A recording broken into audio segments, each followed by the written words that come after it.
नमस्कार दोस्तों। आज मैं आप लोगों के लिए इस कहानी का सेकंड पार्ट लेकर आ गया हूँ। अगर आपने अभी तक इस कहानी का फर्स्ट पार्ट नहीं देखा है तो पहले उसे सुन लें, उसके बाद इस कहानी पर आए, क्योंकि तभी आप लोगों को ये कहानी समझ आएगी। अब तक आपने सुना कि उस लड़की की मुस्कान उस लड़के के चेहरे के सामने आने लगी और वो वहीं बेहोश हो गया। अब आगे मुझे कुछ याद नहीं कि क्या हुआ। जब मुझे होश आया तो मैंने खुद को हॉस्पिटल के बिस्तर में पाया और आसपास मेरे दोस्त, केमिस्ट्री वाले टीचर और 2 महिला पुरुष खड़े थे। पता चला कि मैं 6 घंटों से बेहोश था और सिविल हॉस्पिटल मुझे लाया गया था। बातचीत में पता चला कि सामने खड़े महिला पुरुष दरअसल उसी लड़की के माँ बाप हैं जो इस दुनिया में नहीं है। मैं डरा हुआ तो था, मगर साथ में एक अजीब सी फीलिंग भी थी कि ऐसा हो ही नहीं सकता। होश में आने पर मैंने कहा कि मैं एकदम ठीक हूँ और अपने रूम में जा सकता हूँ। अच्छी बात यह थी कि मेरे मम्मी पापा को किसी ने भी फोन नहीं किया था। इससे पहले कि मैं हॉस्पिटल से जाता, उस बुजुर्ग पति पत्नी ने मेरे आगे हाथ जोड़े और बोले, बेटा क्या हुआ तुम्हारे साथ, हमें भी बता दो। मैं इस बारे में हालांकि बात नहीं करना चाहता था, मगर मैंने पूरी कहानी कह सुनाई। मैंने देखा कि उस महिला पुरुष की आंखों से आंसू आ रहे थे बात सुनते हुए। उन्होंने बताया कि बेटा गलती हमारी ही है, हम उसे जबरन डॉक्टर बनाना चाहते थे और इसीलिए उसे भेजा था। वह कुछ और करना चाहती थी। उसने टेस्ट दिया और पास भी कर दिया, मगर उससे पहले ही हमारी बेटी की लाश हमें जंगल में मिली। पोस्टमार्टम में कुछ पता नहीं चल पाया कि क्या हुआ। उसने जहर खाया या कोई जंगली जानवर ले गया या कुछ और हुआ या मर्डर हुआ, क्योंकि लाश कई दिन बाद मिली और जंगली जानवरों ने नुकसान पहुंचाया हुआ था। मैंने उन्हें बताया कि उस लड़की ने कहा है कि मैं 2 दिन बाद आपको यह किताब देने आऊंगी इसी वक्त, यानी कल रात को वह आने वाली थी। मुझे यकीन था कि इतना सब कुछ होने के बाद भी वह नहीं आएगी। मुझे यह भी लग रहा था कि हो सकता है मुझे सारा का सारा भ्रम हुआ हो, क्योंकि मैं भी प्रेशर ले रहा था पढ़ाई का, जबरन जागकर तैयारी कर रहा था और हो सकता है कि उस लड़की का आना और किताब लेकर जाना एक भ्रम हो और मुझे ही कोई मानसिक समस्या हो गई हो। मैंने कुछ फिल्में देखी थी जिनमें पता चलता था कि जिस शख्स को भूत दिखते हैं दरअसल उसका अपना ही दिमाग खराब होता है और किसी समस्या की वजह से वह कल्पना करने लगता है।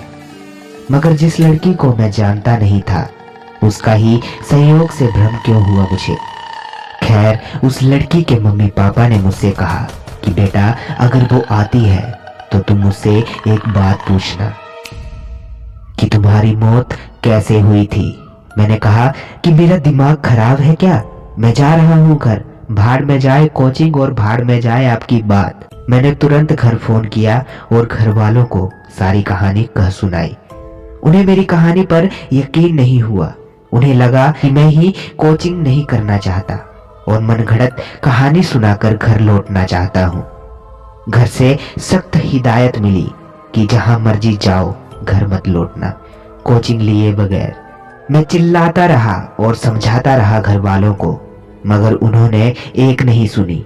उन्हें लग रहा था कि मैं शरारती हूँ और यह भी मेरी कोई शरारत ही होगी। खैर, मेरे पास कोई चारा नहीं था। वो रात तो मैंने हॉस्पिटल में काटी। अगली रात हॉस्पिटल से कोचिंग सेंटर गया और वहां से अपने उसी रूम में जहां 2 दिन पहले उस लड़की से मुलाकात हुई थी। आज रात वो आने वाली थी। मुझे लग रहा था कि अगर वह भूत है तो अपना राज खुलने पर नहीं आएगी। अगर कोई और लड़की हुई तो आ भी सकती है। उस रात मैंने अपने रूम पर बैठा और बगल में रहने वाले लड़कों को कहा कि भाई बाहर नजर रखना, जैसे ही तुम्हारे रूम से होकर कोई लड़की आए तो मुझे मिस कॉल कर देना। मैंने दोस्त का नोकिया 1100 अपने पास रख लिया और दूसरा दोस्त उस पर रिंग करने वाला था। मेरा ध्यान पढ़ाई पर कम, दरवाजे पर ज्यादा था। पढ़ाई का तो नाटक हो रहा था। जेब में हनुमान चालीसा रखी थी और सामने शिव जी की तस्वीर। मन में भगवान का नाम जपे जा रहा था। 1 बजे तक कोई हलचल नहीं हुई। मैं समझ गया कि या तो भ्रम था या कोई और लड़की वाकई मेरी किताब लेकर गई, उस लड़की के नाम पर उल्लू बनाकर। मैं बगल वाले कमरे में गया, नोकिया 1100 लौटाया, अपने कमरे में आया और लाइट ऑफ करके लेट गया। तकरीबन 1 मिनट ही हुआ था कि किसी ने दरवाजा खटखटाया।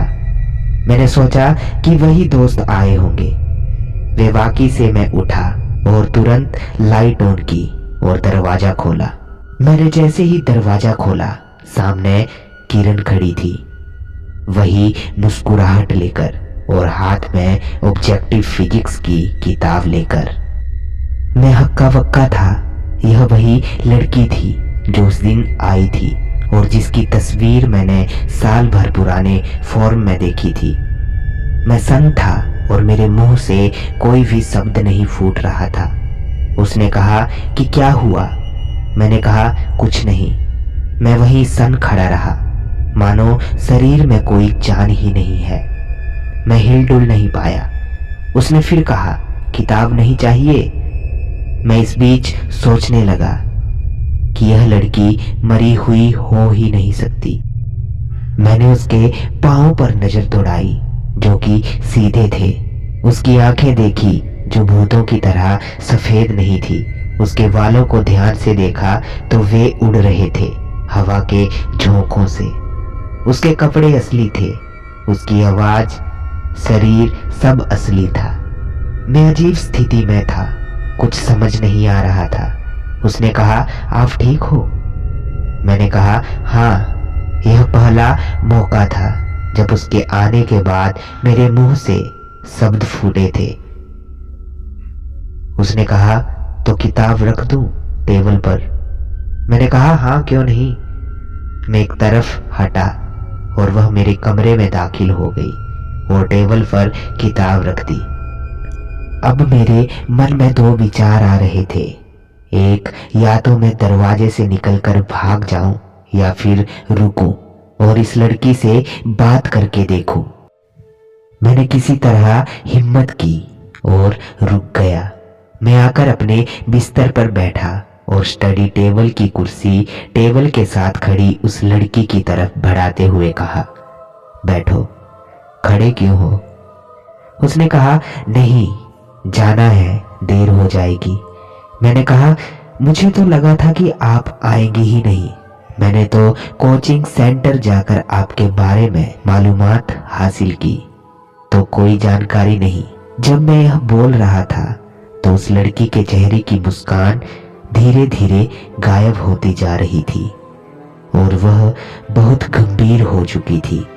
मैंने उसे बताया कि मैं कैसे एक लड़की के माता पिता से मिला जिसने कहा कि तुम हमारी बेटी हो और तुम मर चुकी हो।